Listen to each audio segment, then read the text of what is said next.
Semaine intense pour la préparation du deuxième tour des élections municipales. Au premier tour, large victoire de la droite en voix, tout au moins sur le plan national, et puis le Front National, qui se fait entendre notamment dans le Midi de la France. Avec nous pour en parler ce matin, Brice Hortefeux, le vice-président de l'UMP.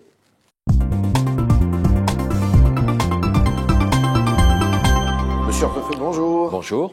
3 petites questions, oui, non. Trouvez-vous normal que François Hollande, ça fait un peu le buzz ce matin, ait recouru à un Falcon de la République pour aller voter à Tulle hier?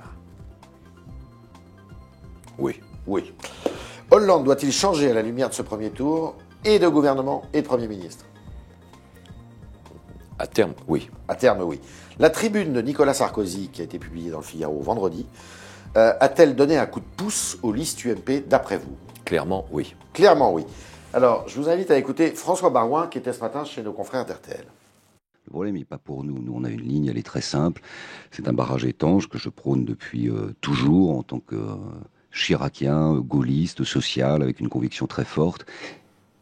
Alors, il parle de la ligne et de barrage étanche vis-à-vis des listes Front National. On sait que à l'UMP, la plupart des élus sont pour le ni-ni, c'est-à-dire ni désistement pour le EPS, ni pour le Front National au deuxième tour en cas de position plus faible de l'UMP. Il n'y a que François Barouin qui dit non, moi, éventuellement, le Front républicain, ça pourrait me convenir. Oui, mais en tout cas, c'est pas ma position. Ouais. Moi, c'est une ligne simple, claire, me semble d'ailleurs cohérente.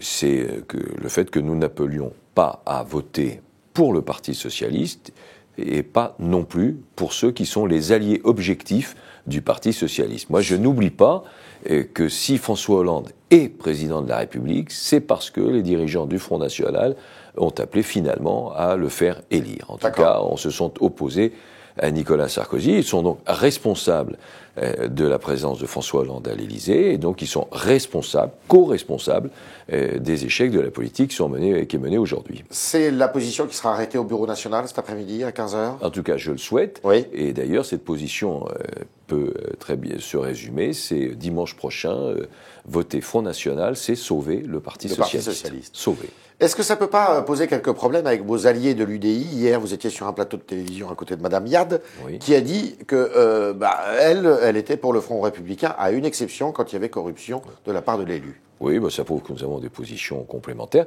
mais tout en respectant naturellement tous nos partenaires, ouais, il n'en demeure pas moins que ces élections ont démontré clairement que le pivot de rassemblement de l'opposition, c'était autour de l'UMP. De l'UMP. Alors, un petit cas de figure qui est très intéressant, c'est la ville d'Avignon. Le Front National arrive en tête, le Parti Socialiste arrive derrière, l'UMP arrive en 3e position. Là, vous allez vous maintenir à 20% à peu près. Mais vous avez, pardon, un réflexe que je comprends, mais qui ne correspond pas à la réalité de ces élections d'hier. Ouais. Vous mettez en exergue 7 villes, partis. Mais non, pardon, ça c'est plutôt les exceptions.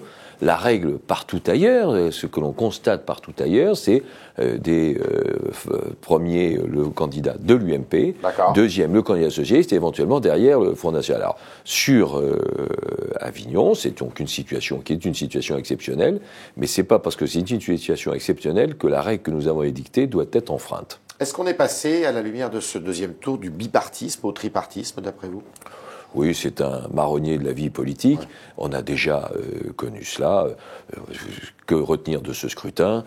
En quelques mots, c'est une participation qui est la plus faible depuis 1959. C'est-à-dire qu'il y a eu une abstention qui n'est pas simplement une abstention de lassitude, mais vraiment une abstention de mécontentement. Deuxième élément de figure, qu'il y a eu effectivement un peu plus de listes présentes du Front National qu'il n'y en avait eu dans des précédents scrutins, un peu plus qu'en 1995. Et troisième élément, c'est le résultat des candidats de l'opposition, UDI, et particulièrement de l'UMP, c'est-à-dire, en clair, une sanction lourde, justifiée, pas simplement du Parti socialiste, comme on voudrait le faire croire, du gouvernement aussi, mais particulièrement du président de la République, et qui, là, semble-t-il, a disparu dans l'exercice des responsabilités. D'accord. Alors, il y a plusieurs villes qui peuvent basculer, effectivement, du côté de l'UMP. Il y a Toulouse, il y a Strasbourg, il y a Reims, il y a Saint-Étienne. Est-ce que toutes ces villes sont, d'après vous, prenables au deuxième tour, là? Bon, Strasbourg, ça sera difficile écoutez, il y a à cause des reports de voix? Non, mais il y a un signal fort qui a été adressé à l'occasion de ce premier tour. Il doit y avoir une mobilisation des électeurs du centre et de la droite pour qu'au deuxième tour, ce mouvement soit amplifié, ce qui est ma conviction. Pourquoi ? Parce que il y a dans notre pays aujourd'hui une prise de conscience que le gouvernement a échoué et qu'il a malheureusement enregistré de tristes records du chômage, 177 000 chômeurs de plus en 2013, record de la dépense publique.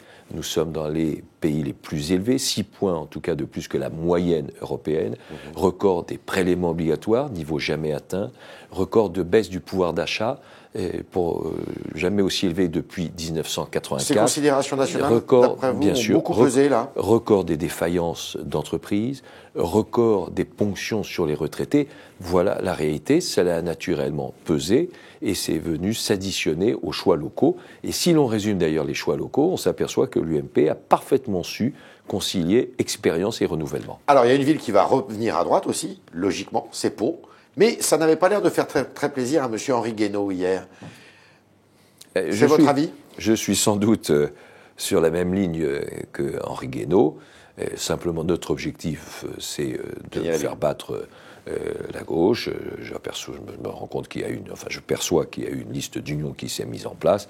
Donc soyons aussi cohérents. Nous voulons que le Parti socialiste recule et donc nous encourageons ceux qui s'y opposent. D'accord. Alain Juppé, qui a été royalement réélu à Bordeaux, près de 60%, c'est le nouvel homme fort de l'UMP aujourd'hui ? Bon, il y a de nombreux élus qui ont été enregistrés des succès au premier tour. Ouais. Donc on s'en réjouit et je m'en réjouis bien sûr pour Alain Juppé. Ça peut changer la donne pour l'avenir. On pense à la présidentielle de 2017.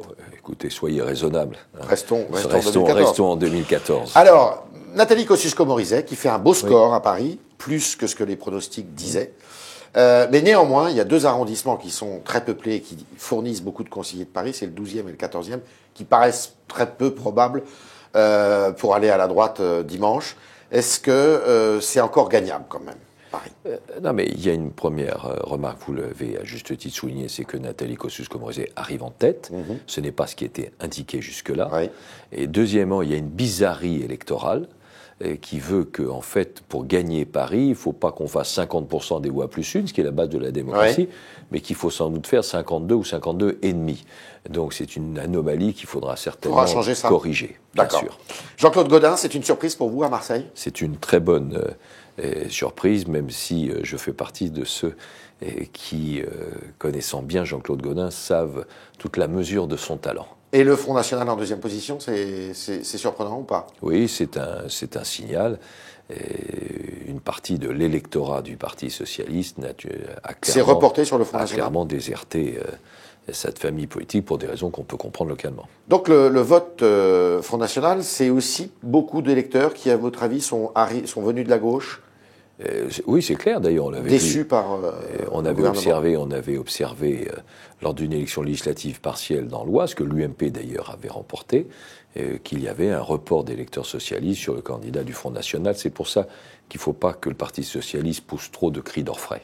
Alors, vous êtes candidat vous-même, Brice Hortefeux, pour les élections européennes qui vont avoir lieu à la fin du mois de mai. Quel sera votre discours pour contenir justement cette poussée du FN qu'on annonce aussi pour bien sûr. Pour terminons d'abord le scrutin municipal, parce que les électeurs sont mobilisés sur ce sujet.